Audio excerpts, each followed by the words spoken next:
Then we're good. So AJ, man, welcome to the show. Thank you so much for coming on. My pleasure. Cool. So last time we spoke on the podcast, we finished on a bit of a can of worms, which was talking about psycho-cybernetics, and like you kind of referenced it. And honestly, it took me 3 or 4 months to kind of get around to reading it. But ever since then, it's completely changed my performance, my relationships, my business, everything together is massively changed. So I wanted to kind of start on the subject of visualization and how you've changed that, if at all, since reading Psycho-Cybernetics. Oh, wow. I've read that book so long ago. I think it just is ingrained in me. What's interesting with visualization is in college, I was asked by the sports psychology department if they could study me and work with me. And the interesting thing with visualization is I've been doing it ever since I was a kid, right? I have always seen myself, I guess, in the future and seen myself as the person that I have to become and just been that person. So, for a lot of people, there's a lot of wants and maybes and, they maybe have a dream, but for me, it's just the future version of myself. And then I kind of live into it. So visualization has been a part of who I am since I was young. And I always used to have crazy thought processes of, playing in the NBA. And that's how I ended up coming to the United States, was because, as a kid, I had a cousin who came over from America. She was a basketball player in college, and opened my eyes to that. I began playing basketball and seeing there was people who were going to America to play basketball. And so, it was never a question of, is this possible? Other people had achieved it. So for me, it was just, okay, who do I have to become? And so the visualization part, from external and internal, had always been a huge part of me. I would study footage. I became obsessed. And I still do. Whatever I am interested in, whatever I find fascinating, I become obsessed and I go deep into that. And then I just, visualize who I have to be. And that's really been a key component to my success every step of the way. And every time I've switched or changed gears or transitioned from one thing to the next, the reality is I just become obsessed with whatever the topic or, the thing is, and understand it inside and out. And like I said earlier, if there's someone's already achieved it, or multiple people have already achieved it, then why not me? Exactly. The reality is that we're all born with the same intellect, and as we grow, we can learn anything we want to learn. Obviously, for some people, it comes easier than others, right? And there are some people who are at advantages in where they're at in life, but the opportunity is the same for everybody. The books, the mentors, them groups, the places, anything you want to achieve, the opportunity is there. You've just got to choose whether you're going to step up to it or not. I think so many people will say they want something, but even their own self-talk, right?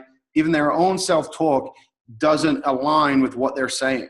And so an example, yesterday I was having a sales conversation with someone, and he said, I would like to build $1 million business.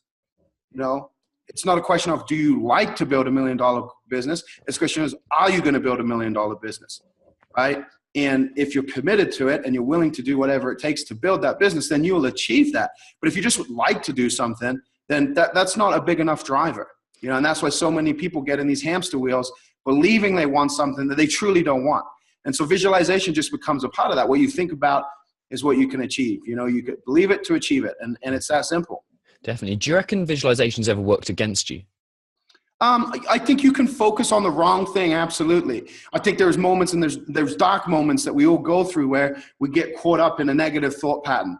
And, I don't know if people would describe it as visualization, but the thoughts that are in your mind, the belief patterns that you're running, oftentimes can take you down that wrong path. The other side of visualization that no one really talks about is that it is a double-edged sword, pretty much like anything. The very thing that's driving you forward is also adding to the guilt, the shame, the unworthiness, the undeserving, the I'm not there yet, right? And so it's this ebb and flow and this battle, understanding that you've got to have gratitude and appreciation in the moment, but you can't be content in a sense that, my life is everything I've ever wanted it, if you want more, right? And there's nothing wrong with being content, being happy, saying this is what for me, This is what I want. I've made it, and I'm happy now, and I don't need more. I don't want more. And, you know, it's strange because I think it's for me, life is about evolution. Life is about growth. Life is about expansion. And so I'm always driven, not necessarily to attain more in the sense of, you know, material beings, but to be more, right? And so that drives me. But at the same time, you've got to constantly remember, who am I today? What have I already achieved? You know, you've got to celebrate the success. And I think that that's where a lot of people, that visualization can get you in trouble, because you end up living in the future too often. And that's a big problem. If you're climbing a mountain, I've said this before, so for those of you who've heard it, I apologize, but the point is worth driving home. If you set out on a mountain, on a hike, right, and you look at the peak of the mountain, and let's say it's a 4-hour hike or something like that. If you focus on the peak of that mountain the entire time, you won't make it, because every time you look up, it just looks so far away. But if you know where you're going, you have the map, right? And then you're focused on what's the next step, and you just continuously move closer to that goal, you end up, you know, arriving. Exactly. And you get to appreciate the journey along the way, versus what a lot of people do is they get fixated on that end point, and there's such a gap from where they want to be to where they are now that they're not able to enjoy that journey. And in fact, a lot of times they'll go the opposite direction. Oh, exactly. So that's one of the things that I think that people can with visualization. There is a point to be made that you can't live in that state, right? Sometimes thinking is a dangerous thing, because you'll tear down the ideas. You'll look for something else. You'll bail on it before you've ever got there, because it's taking too long. And, you know, Gary Vaynerchuk said, I saw a video someone shared the other day, and I don't watch a lot of his videos, but I like what he's saying recently. And he said, you know, he gets a lot of emails from entrepreneurs, people who have been at it for, you know, 4 or 6 months doing a blog or doing videos, and, you know, hey, things aren't working, and should I quit, or what should I do? And, you know, his response is like, how dare you, right? You're going to spend your rest of your life. This is what you want to do for the rest of your life, and you expect to make it in the first 4 or 6 months. Like, the commitment is what's key. So you have that visualization, and you set those, you know, outrageous goals. When I wanted to be the world record holder in powerlifting, you know, I walked into the gym to train with Brent Meixell in Spokane, Washington. I traveled 2 hours to get there from college. I walked in that gym. My best lifts at the time were, you know, okay for an amateur. My best squat was 450 pounds. And Brent looked at me and said, what do you want to do in this sport? And it was the first time anyone had asked me, what do I want? And I said, I want to be a world record holder like you. You see, and that it took a decade to get there, but I knew what I wanted. I set that I set that goal. I visualized that goal, and it was who I became to live into it. But, you know, I knew what I wanted then. That didn't vary. That didn't change. I set out on the path, and it took a decade to get there, a decade of commitment, a decade of pain, a decade of suffering, a decade of sacrifices. But I knew what I wanted. So what was the driver at that point? I don't know. I've been asked that question before. I don't think you know why you want it. You just know you want it, right? And maybe you create associations to it. Maybe, you know, over time, you have illusions around it. Like, you know, I'll be famous, I'll be rich, I'll be this. Obviously, you know, I was 19 when I was asked that question. So there was a lot of fickle and you know, arbitrary things that, you know, now I realize aren't important. But I think that it's one of those things. I don't think an athlete, I don't think a businessman, I don't think, you know, any successful person could stand there and say, oh, you know, this is, you know, what caused me to create the goal in the first place. I think the why, you know, knowing your why you wanted it, for me, it was to prove to myself I could, you know, it was to prove to myself I could, and to push myself to the boundaries, and to prove that, you know, I could achieve anything I wanted. And it was to be able to say, you know, to look people in the face and said, I couldn't do this, I couldn't do that, and say I did it. And, you know, I think everyone has an individual reason. As you grow and you gain knowledge and appreciation for life, it starts to become about your family and your loved ones. And you know, for me, a lot of it is about leaving a bigger dent, you know, than when I came in, and actually changing the trajectory of humanity. Because why not? You know, someone's got to do it. If not me, then who? So I think people's whys change, but I think that, you know, when you set out, looking back, to when I set that goal at the time, it was because I had a lot of associations to what it would bring me. And in reality, it made me who I am today. And it gave me the opportunities I have today. And it didn't make me rich or famous. Well, I was famous in my own little world, I guess. But at the end of the day, what it gave me was opportunity, more opportunity. And that's what happens. The doors open up for those that walk through the ones that present themselves early in life. Okay. Something you mentioned also at the end of the last podcast was your constant, like you basically said, what motivates you is the fact you're going to die. And like people who are live streaming this will stay in the top right corner. I've got a countdown to my estimated death, and it's something that I like to do. I was wondering if you have anything like that that reminds you of it, or there's any kind of memories or anything like that. I don't necessarily have a countdown clock or anything like that. I've thought about doing that before, but every single morning I just remind myself of that. I've had close friends pass, and we talked about on the last podcast, and I don't hide from reality. I don't hide from reality. So I see people passing all the time. I see the reminders on Facebook when people have passed or go to a funeral or things like that. And I'm just very real about it. I'm very real, appreciative of the time I have, and realize that at the end of the day, that there's no guarantees, and so I'm trying to run as fast as possible, so to speak, and appreciate the things along the way, and get to where I believe I should be and what I can do. And so there's a lot of pressure. You put a lot of pressure on yourself, and that I think is a constant reminder. You wake up and it's like, okay, I got another day, let's go. And then you go to bed and you think at the end of the day, I think, did I do everything I could today? And oftentimes I didn't. And that's what drives me the next day. And the next day is just that reminder that I am capable of more. Is that what reconciles you? I would say so. Yeah. I would say it's just a case of awareness, awareness of time wasted, awareness of not living up to your capabilities, or not living into the things that you can do. And I think that inner dialogue, that inner voice, is really your guiding force. And I think that most people, if they, began to tune into it, then we would really start to have that motivation, that internal motivation that they truly need. I think that a lot of people they don't hear because they're not listening.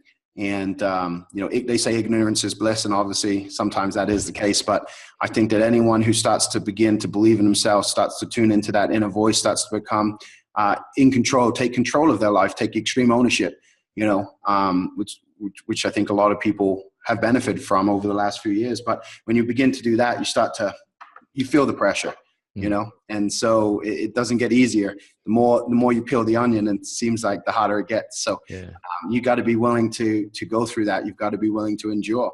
And I think that, those that they achieve amazing things, and they make a difference in this world. And I think that the purpose of life, a lot of people are looking for the purpose of life, and in its simplest form, it's to reproduce. But if you look at that at a grander scale, it's to, to improve life and continue life. And so when you look at the world's problems, some people, their responsibility is immediately to their family, and some people feel called to serve the family of the world, to think of humanity as one place and one race, and that everyone is important to each other. And I think that's, when you start to tap into that drive, it, just gets bigger and bigger, to realize how blessed you truly are. There's people who still don't have clean water. There's people who don't have food every day. There's people who don't have, roofs over their heads, and they're still in that very basic survival state of consciousness. They don't know how long they've got. And, it seems fickle to be arguing over who's the president, or how much taxes are, or, whether it's Women's Day or Black Rights Day or whatever. And I'm not saying that we shouldn't have those days, because I think they do raise awareness around issues. But it's just sad that in 2017, we still have to have a day to remind us of these things, that it's not just part of society now, and that we still have separation and segmentation, and people still believe that, they're better than someone else because of the genitalia they were born by, or the color they were born by, or where they were born in the world. And so I think each individual is called to a different standard, but when you start to elevate and you start to tap into, the higher consciousness, and the beautiful thing is technology is allowing more and more people to be able to do that. because of the access of information. These things right here, information highway, that stuff was in books and before books was passed down from, scholars and things like that. And so we have an opportunity and we're in a current beautiful place right now in the world where we can really shift. But of course, just like I said earlier, things are a double-edged sword. Virtual reality essentially could turn everyone into, just a brain and remove the relationship to the body, because why do you need to go anywhere when you can have this experience just, being there? And I've put the headset on. We have a virtual reality unit here, and, you put that on and you it's hard to tell. Your brain cannot process what's real, what's not real. And yet you remind yourself and you just get sucked in and whoa, and it's unbelievable. And you've seen the adverts where people are responding. When you're at that level, movie theaters are going to go, travel is going to go. Why would you need to go sit on the beach if you can trick the brain into believing it's on vacation? But you start to lose the nutrients that come with those things. You lose the nutrition of moving. You lose the nutrition of the sunshine. You lose the nutrition of the connections with other people, the face-to-face connections, the emotions, the feelings. And so in reality, people were worried about, robots taking over the world. But if we get to a point where the only useful thing of a human is the brain, then there comes a point where maybe all we are doing is uploading our brain into an infrastructure that then is moving for us. So, just like earlier, everything's a double-edged sword. You just have to have the awareness and you have to say, okay, what's the balance here? And I think we're in a very young stage. Internet, virtual reality, all of this stuff, that's just been in our lifetime. And so for some people, they went through this with the house phone and the things like that. And now, now we're getting to a point where, who knows what's in the future and what's coming. Technology grows so fast. But what it does is it gives us the ability to do more. And it gives us the ability to think bigger, think larger, and actually believe in that, because maybe the technology doesn't exist today, but at the rate it's growing, 5-10 years, who knows where it will be. So we can now go beyond even what is reality and say, this is a possibility.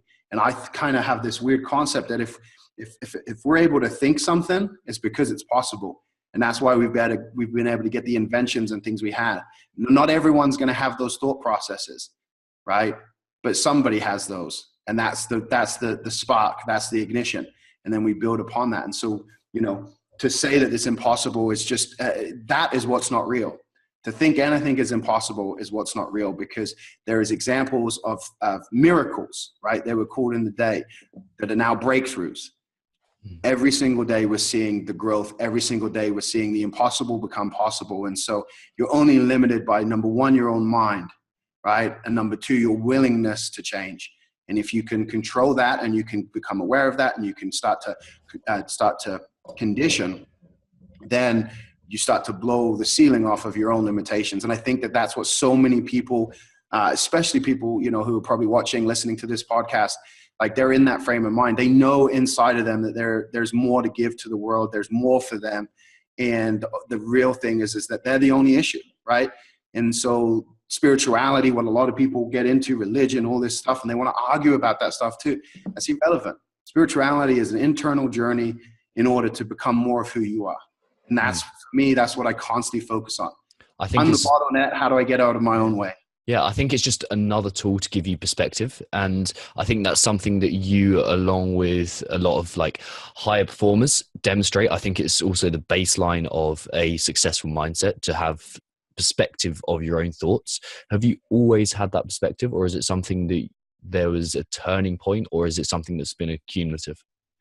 I think that, I've always thought I was different growing up. And so I've always looked for answers. Like, why am I the weird kid? I was friends with the jocks and with the geeks. And I was friends, with the good looking and with those that at the time that necessarily would be considered, I was friends with everyone. And so I was always thought to myself that I was a little different. I always thought to myself, I was into different things than everybody. I would say I want something and then I would do whatever it took to get it. And I noticed a lot of people didn't do that. I didn't see those limitations. And a lot of that goes down to, you got to credit my parents. They never handcuffed me or said I couldn't do anything. They kind of allowed me to think, and they gave me the ability to spread the wings, and they supported me where they could. But I think that as time's gone on, and still to this day, I'm constantly trying to learn more about myself. right? Why do I do the things I do? And why do I react the way I react? And what is it really about? And because I have that constant search for knowledge, that constant search for growth, I can start to process things. And it doesn't mean they go away. You know, I've always been an angry person. I've always been able to get triggered and go from 0 to 100 real quick.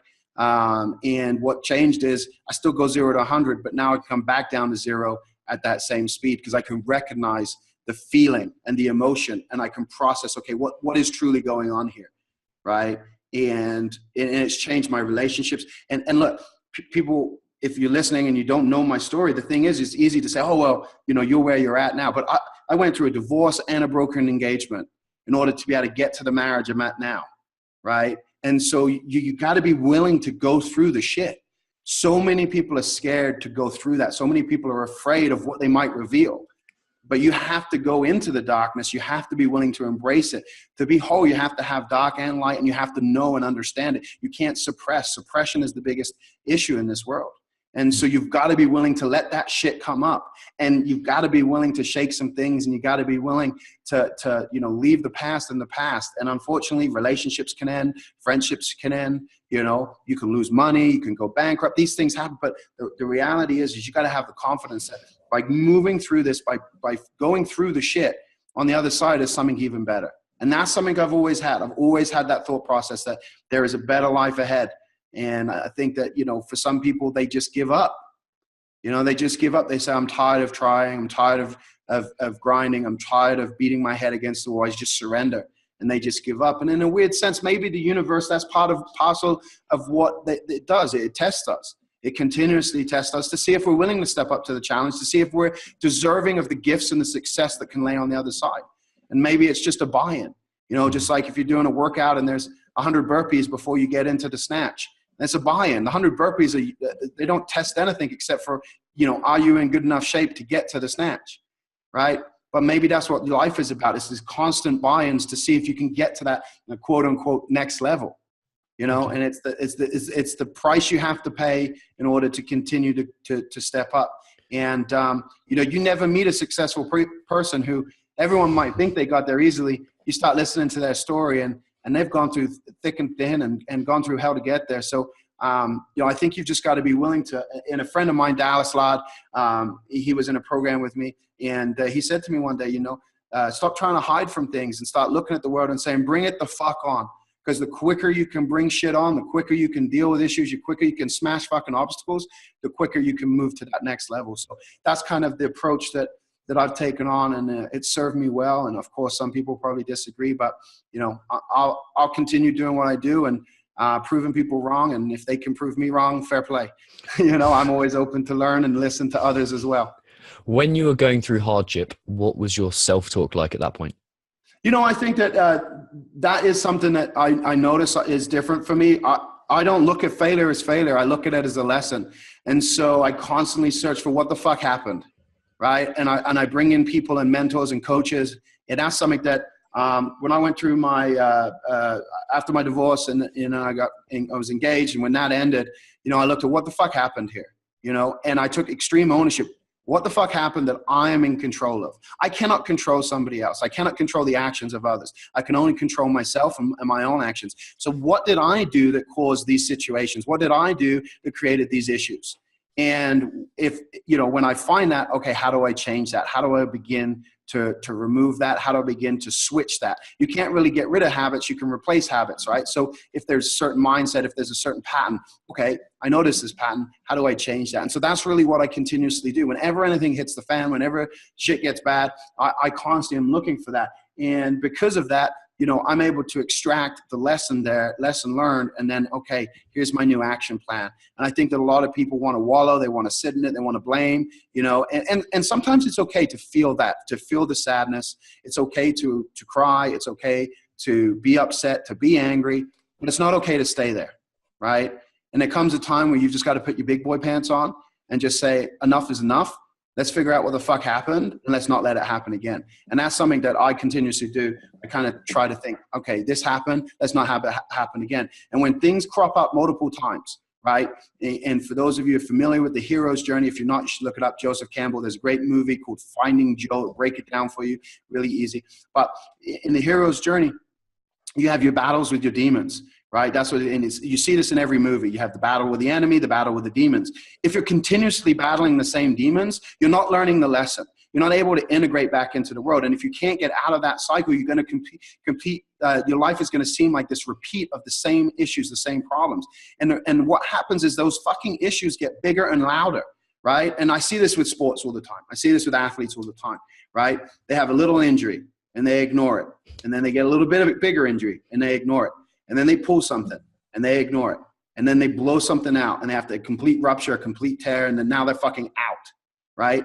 But the reality is, if you look at it, the fucking signs and signals were there like 8 months ago, 12 months ago, 2 years ago, people with back issues, right? The signs and symptoms were there. You just didn't pay attention. And so they got louder and louder and louder and louder, and they slap you. And that's why we see people, people who will it seem like they fall from grace. The reality is they didn't fall from grace. There was warning signs and red flags all along the way, and they fucking ignored it. And now they're getting slapped down hard because it's the way, for some reason, it's the way to bring them back to balance. It's the way to put them back on the path they're supposed to be on. And most people don't pay attention to that. And so, when you go through those same things, if you notice something coming up for the second time or the third time, and you're not trying to figure out, what am I doing to cause this? You're doing yourself a disservice, and it's only going to get worse. It's only going to get worse. And so you've got to be willing to do whatever it takes. And a lot of the times you're too close to that situation to figure it out yourself. And that's why you got to find a mentor. That's why you got to find a coach. That's why you got to be around other like-minded people to realize, hey, I'm not alone in this journey.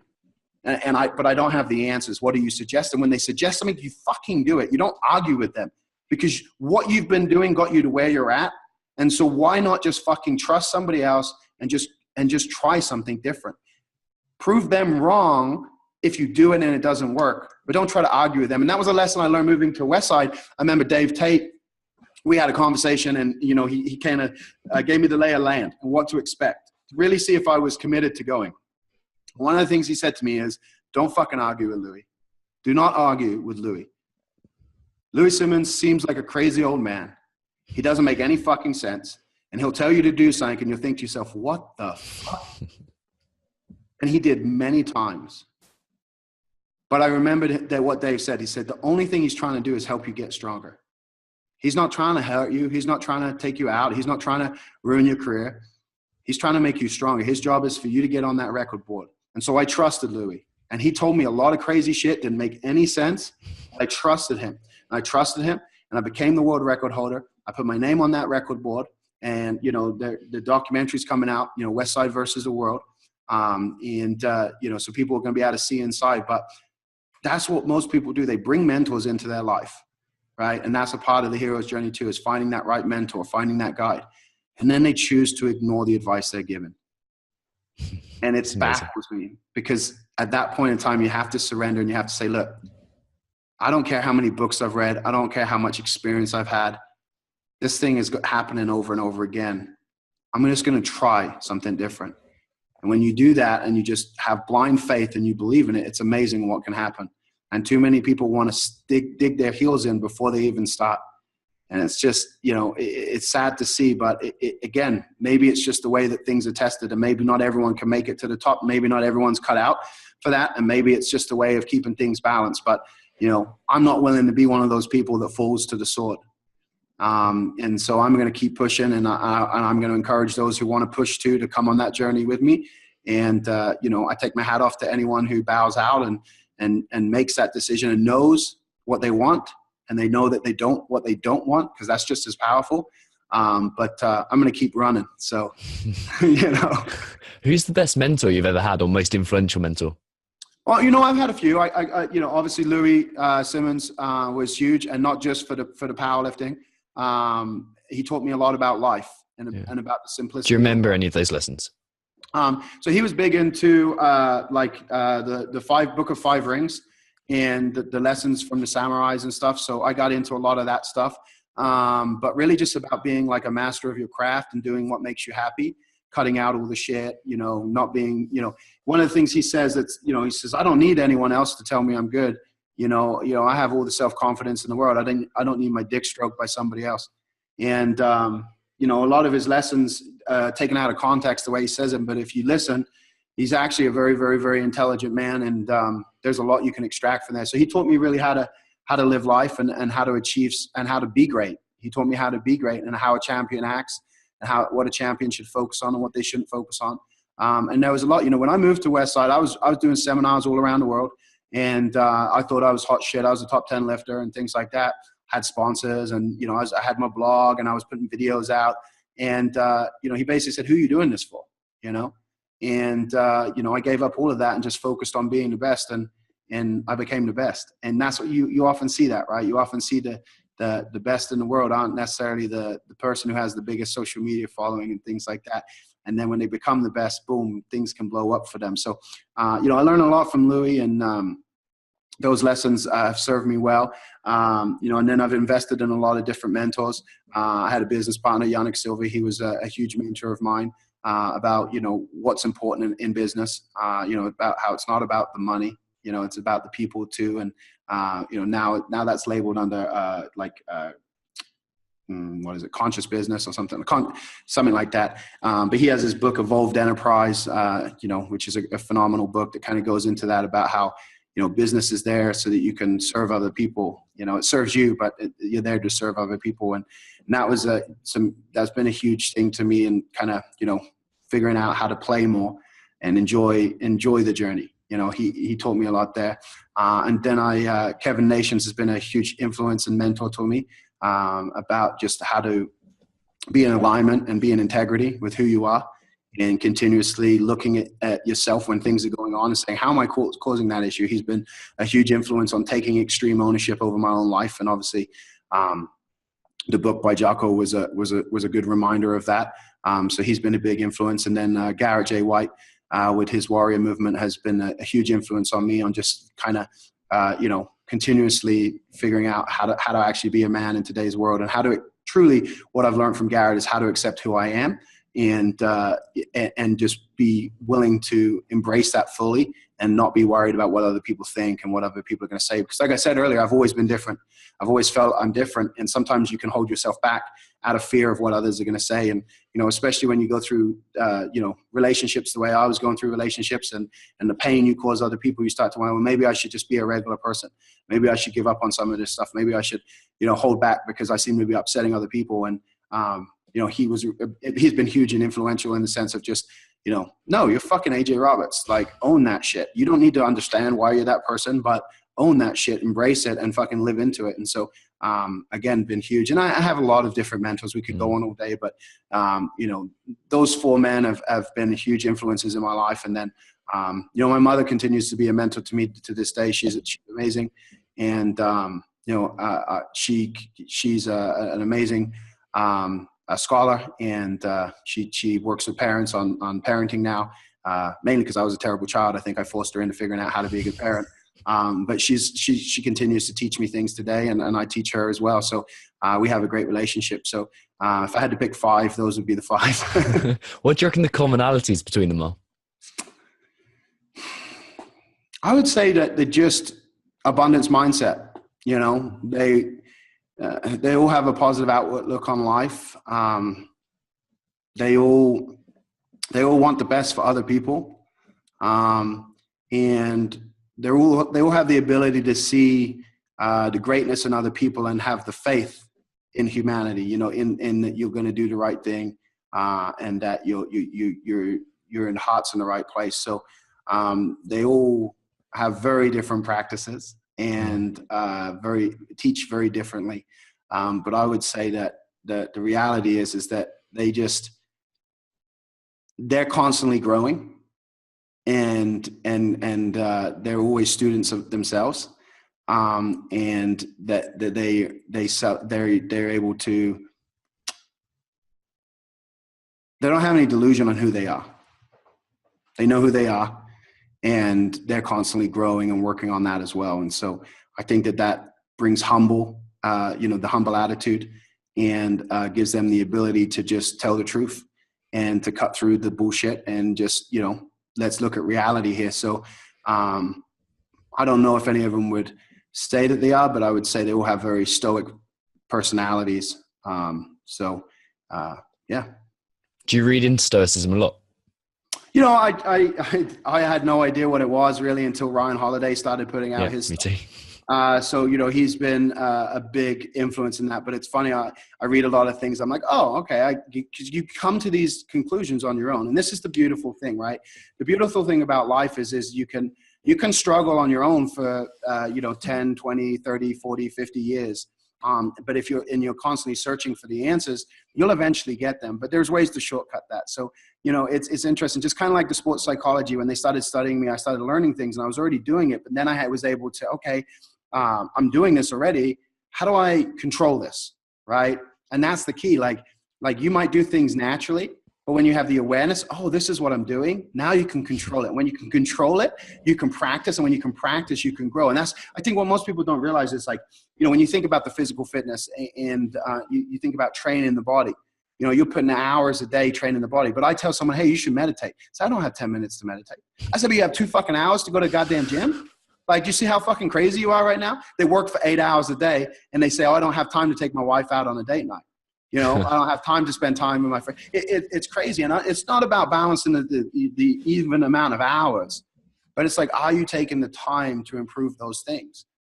You know, because there's no point having great fitness and having an empty bank account and no relationships, right? Just like there's no point having an amazing relationship, but being being 400 pounds and going to die young because, you know, you didn't take care of yourself. You know, you got to have balance in the sense that, you know, am I growing in all areas? If I have a shitty relationship, well, it's probably because you don't know anything about relationships. When was the last time you read a book on how to be a good friend or how to be a good husband or how to be a good wife? You know, I talk to a lot of business owners and they want to know, what's your best business book? What's this? And, you know, go read Men Are From Mars, Women Are From Venus. You know, go read the 4 love language, the love languages, 5 love languages. You know, go read the 4 agreements. And they look at me like I'm fucking crazy. And I give unconventional coaching. I just told one of my guys last week, he reached out to me looking for a life raft. I said, bro, go for a 2-hour walk without your cell phone. And he was pissed. He wanted me to give him a tool or a strategy. What I told him to do was go for a walk for 2 hours. And what he learned on that walk was he was addicted to his cell phone. He was wasting time throughout the day. And that's why he was in the situation he was at, because he had been procrastinating. He'd been screwing off. He'd been wasting his time. But I didn't tell him that. I allowed him to find that answer. But you got to create that balance across the board. And you got to say, okay, you know, we got to realize that life is life. It's not segmented. It's not separated. It's one thing. And so if one thing's out of whack, everything's out of whack. You can't ignore it. You can, but eventually it comes crumbling down, like I said, and those signals, those warning signs get louder and louder. So, you know, it's an interesting journey to be on. And I don't think I got it figured out yet. I just think I got it figured out a little better than some. On the subject of journeys, what do you think has been your most helpful failure? And feel free to pass if you want to move on. No, I mean, that's a great question. I think that for me, honestly, I think the biggest thing for me is I spent a lot of time doing shadow jobs, right? And Stephen Pressfield talks about this in his book, The War of Art and Turning Pro. Those 2 books are phenomenal. But I spent a lot of time in shadow jobs, right? Trying to align with people who had the same vision as me and help build their business without taking the risks myself, right?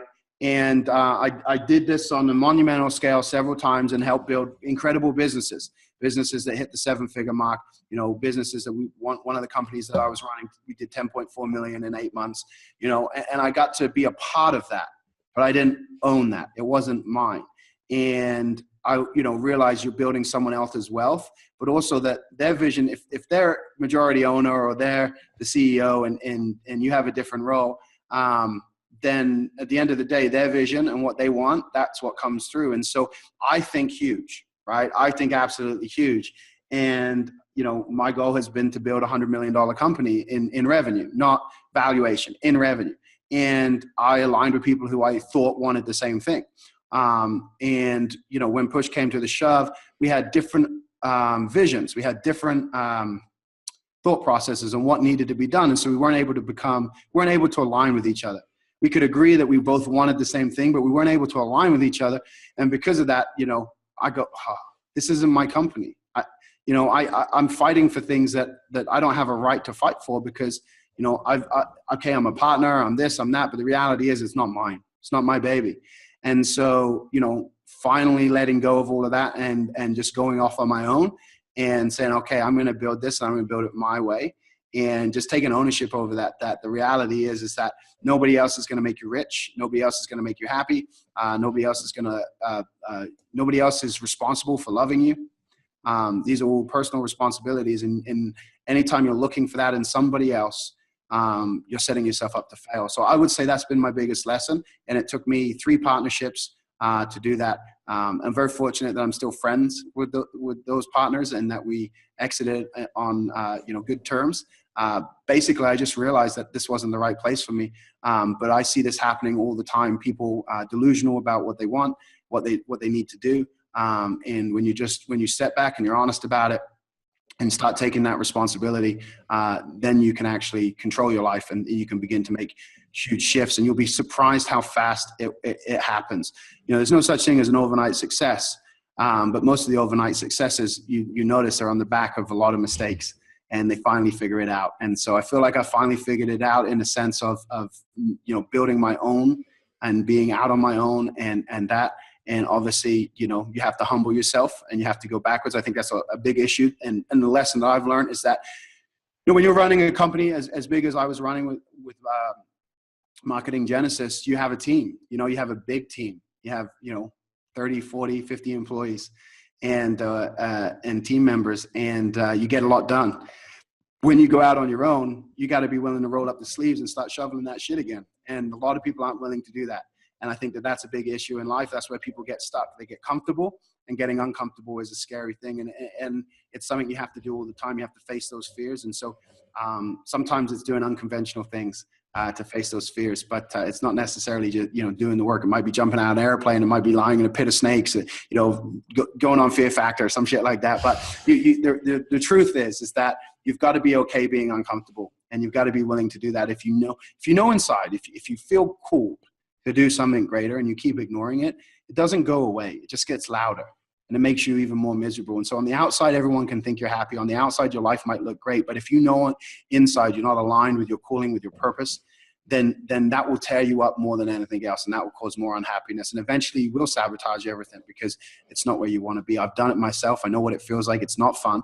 I don't wish that on anyone. Some people need to go through it in order to be able to see it. But the reality is that we're each given those opportunities and those times. And if we can get ahead, and that's why I say lean on shoulders of giants, because you can learn a lot. Now, I moved into a new neighborhood here in Las Vegas, and it's a beautiful neighborhood.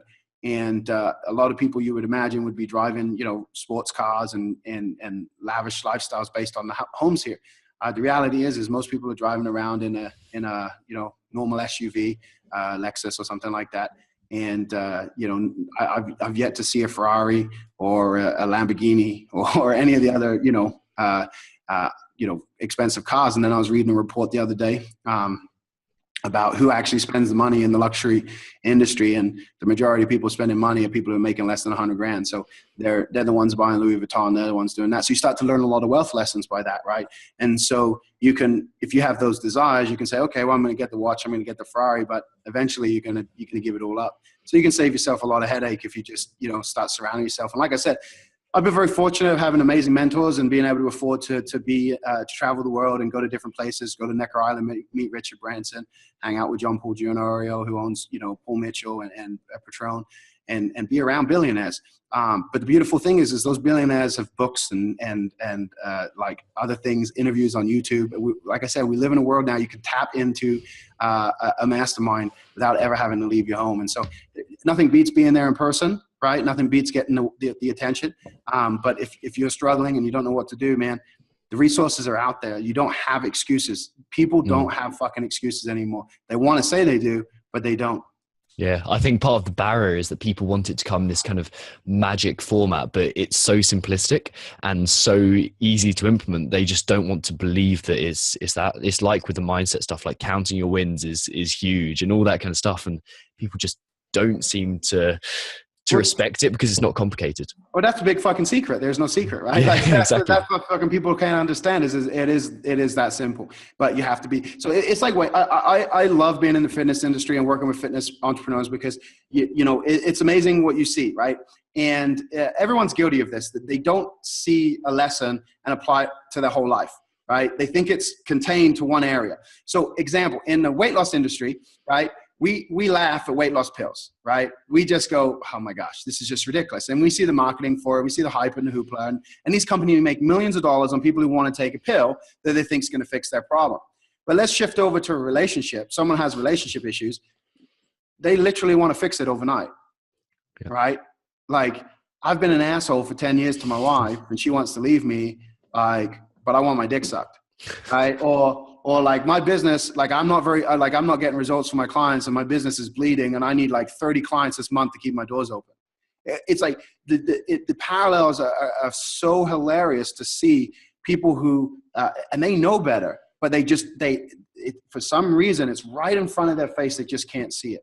And they need someone else to point it out. But, you want to get in shape and you got a lot of weight to lose. You got to give yourself, 6 months, 3 months, whatever. Like, based on where you're at, like when you get out of shape, right? You know what you need to do. You know the time frame it's going to take. And we're willing to invest that.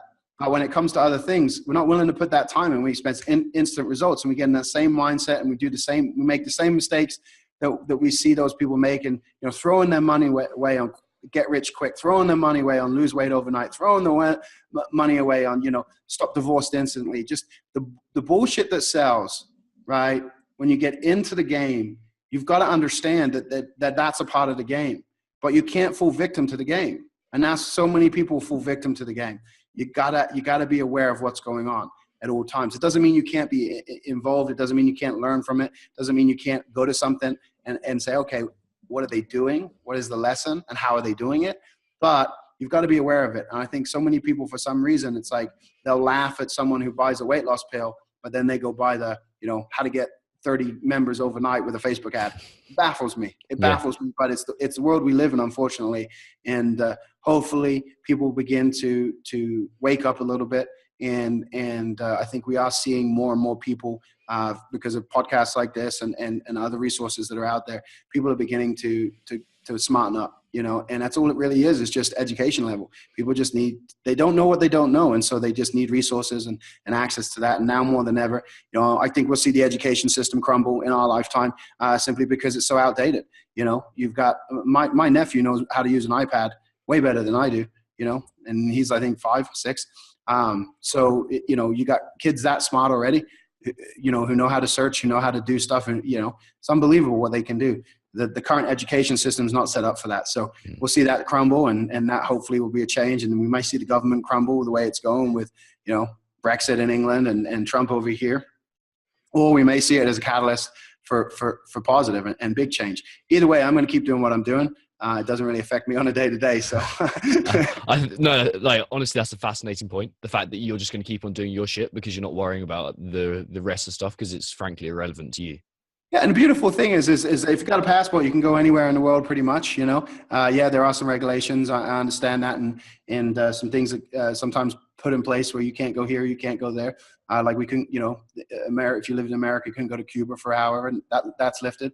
Obviously, we've got what's going on with the countries not being allowed over here, and we're seeing the backlash of that. But the reality is that no matter what happens, you're a citizen of the world. And if you really want to go somewhere else, you can. And there's opportunity. There's countries who are begging for entrepreneurs. There's countries who are begging for good people. And if you're a good person and you're able to, create financial stability and do your own thing, man, there's countries begging for you to go there because they don't have that. And so, whether it's Costa Rica, whether it's, Puerto Rico, whether it's Thailand, there's all these abilities. And Europe, there's different countries you can go to. So, we don't live in an era where if you want to go travel, you're going to be gone for, months on end on a ship.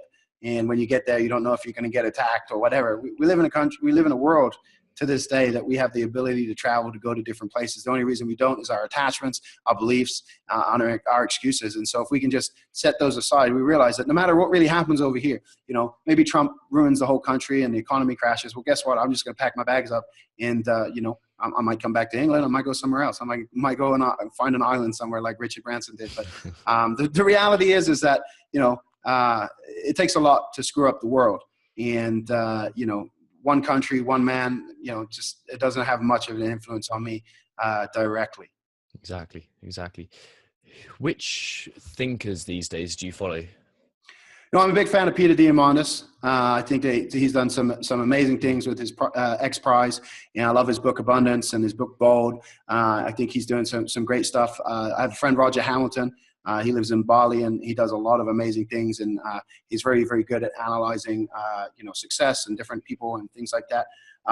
So him, and of course, Richard, I'm always paying attention to his views. Out of everyone I've ever met, I think that, that guy's got it figured out the most. He understands how to live life. He understands the purpose, and, doing the things he's doing. And, I love to stay tuned in. So those are the three that thought leaders that, are up there. Elon Musk, fascinated by that guy. He's either going to be a huge success or a huge failure. Either way, it's fun watching the journey and his confidence, just seeing what he did with Australia right now. They're having all those power outages out there, and he had 25 mil. He said he'll fix the problem and be able to do it. It gave a time frame, I think 30 days. If he can do it in 30 days, it'd be free.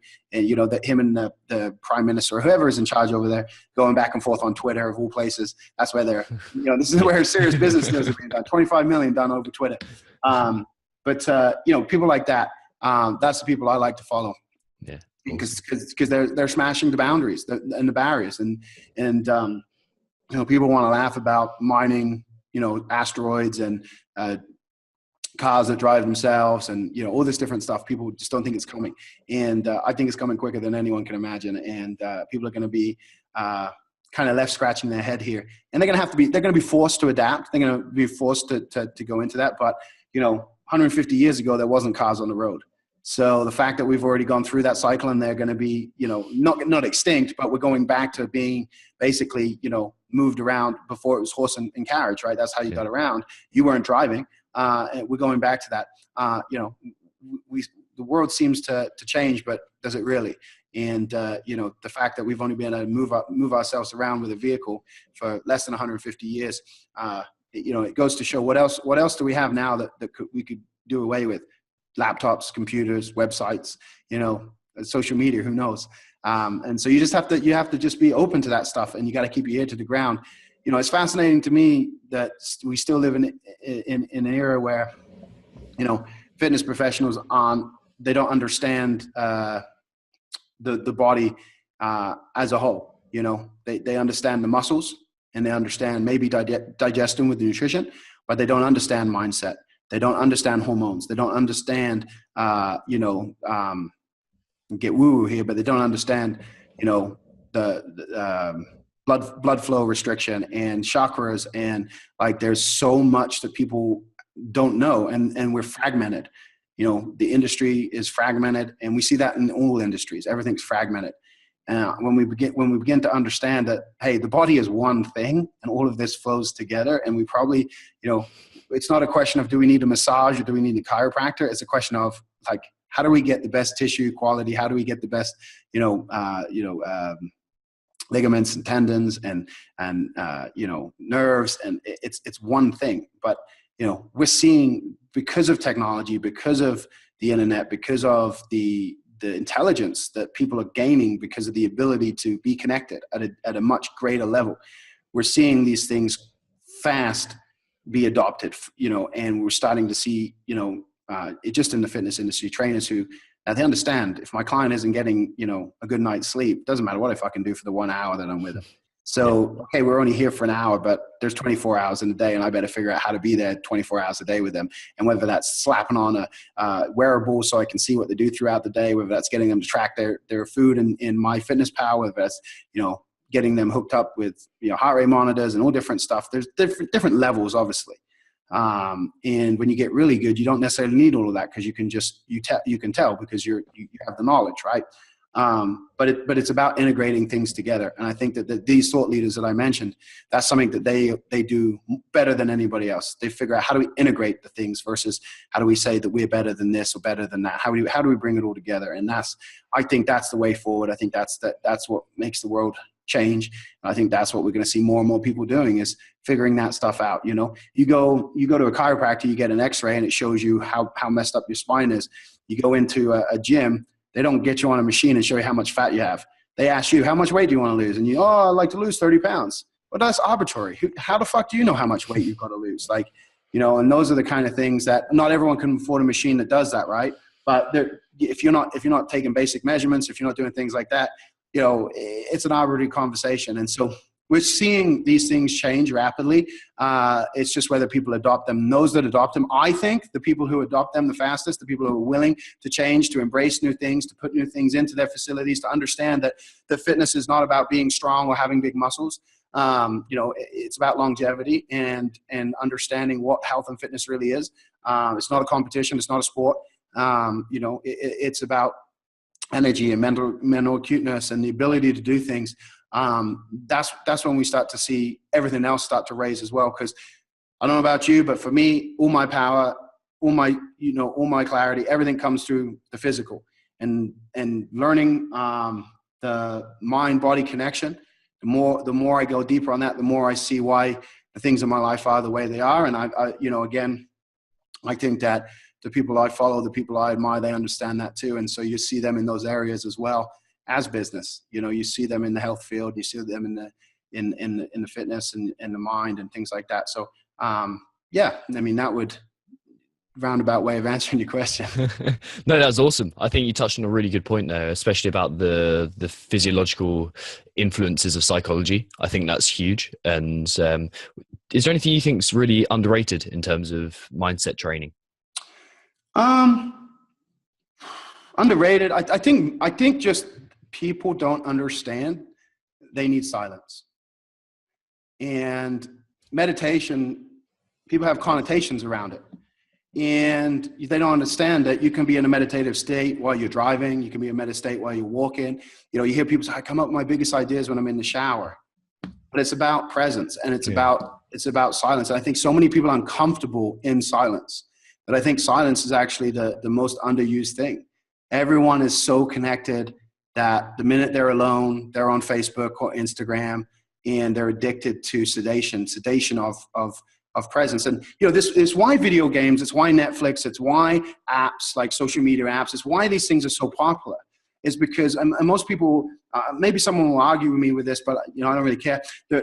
My thought process is this, that as humans, we seek presence, and presence is living in the now, right? And when we drink, when we go on apps, when we play video games, when we, you know, do whatever, we forget about the past and the future. For that moment, maybe even just watching sports, right? You know, you see people, you know, they spend 4 hours watching an NFL football game. They spend hours watching a soccer game. They would spend hours watching basketball, and they'll have passes and you know, I mean, sports is on almost every night now because people can't make it through the week without them. You know, just like church, you can go to church almost every night because people can't get through the week without going to church every day, right? So the reason for that is that in those moments, people are present, right? But they're not present with themselves. They're just ignoring everything. And so it's a sedation of actual facing reality, right? And they create a false reality, right? And a false happiness. But the minute you take that away, they're thrown back into the unhappiness, right? But if people just spent a lot of time with who they are, learning to love themselves, learning to be alone with their thoughts, to process, most of their answers, most of the things they seek, they would get.